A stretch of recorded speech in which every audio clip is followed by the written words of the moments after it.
بسم اللہ الرحمن الرحیم۔ وقار جاگو عوام پارٹی یوٹیوب چینل۔ آج کا جو موضوع ہے وہ ایران کے متعلق ہے۔ ہر طرف سے خبریں آ رہی ہیں کہ ایران کی ناکہ بندی کر دی گئی ہے اور امریکہ کا جو مین بحری جہاز ہے ابراہم لنکن، وہ جو ہے وہ امریکہ کا جہاز جو ہے بہت قریب پہنچ چکا ہے ایران کے، اور صدر ٹرمپ صاحب نے جو ہے وہ آخری وارننگ بھی دی ہے کہ اب بھی وقت ہے ایران ہم سے ڈیل کر لے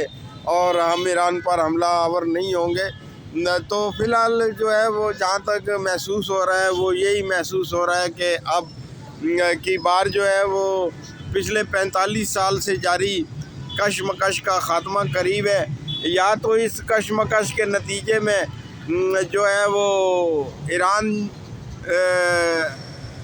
آخرکار اپنی پالیسیاں بدلنے اور ٹرمپ انتظامیہ اور آزاد دنیا کے ساتھ مذاکرات کرنے پر مجبور ہو جائیں گے، اپنی پالیسیوں پر ان کو یو ٹرن لینا پڑے گا، یا پھر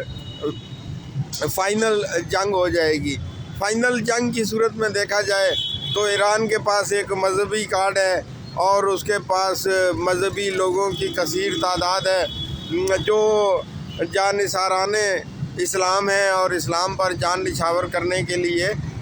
تیار ہیں۔ لیکن ہوتا یہ ہے کہ جو جانثاران ہوتے ہیں، جو جذباتی خودکش حملہ آور ہوتے ہیں، اس ٹائپ کے جو مذہبی لوگ ہوتے ہیں، وہ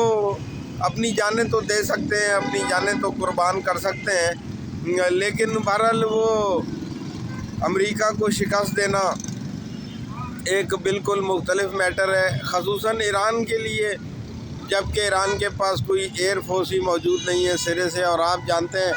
کہ جدید دور میں جو ہے وہ ایئر فورس کا ہونا بے حد ضروری ہے۔ اور جہاں تک تعلق ہے رشیا اور چائنا کا کہ وہ امداد کے لیے آئیں گے، تو وہ ایک محدود پیمانے پر ان کی امداد تو کر سکتے ہیں خفیہ طور پر، لیکن بڑے پیمانے پر کھل کر وہ سامنے نہیں آ سکتے۔ وہ ایک ایران کو اپنی پراکسی کے طور پر تو استعمال کر سکتے ہیں، لیکن کسی بھی صورت میں امریکہ کے سامنے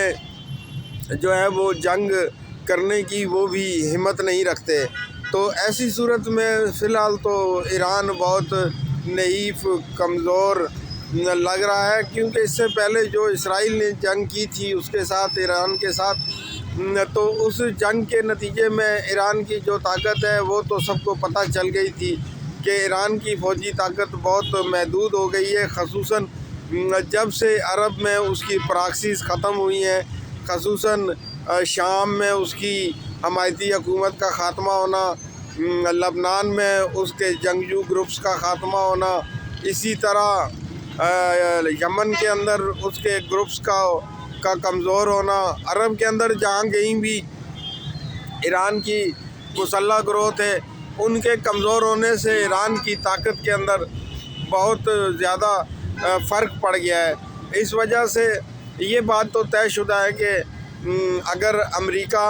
ایران پر حملہ کر دیتا ہے تو ایران عارضی طور پر جواب تو دے سکتا ہے، میزائلوں کی اور راکٹس کی بارش تو کر سکتا ہے، لیکن یہ ہے کہ بہرحال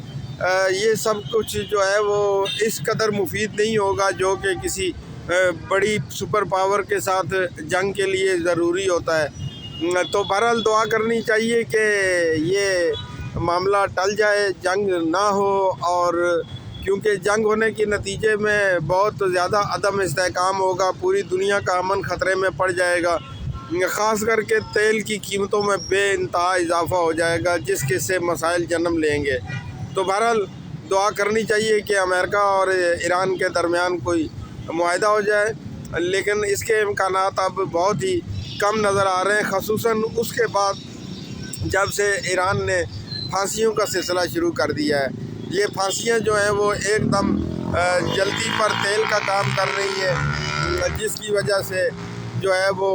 اس سارے مسئلے کے اندر اب شدت پیدا ہو گئی ہے، اور امریکہ جو ہے وہ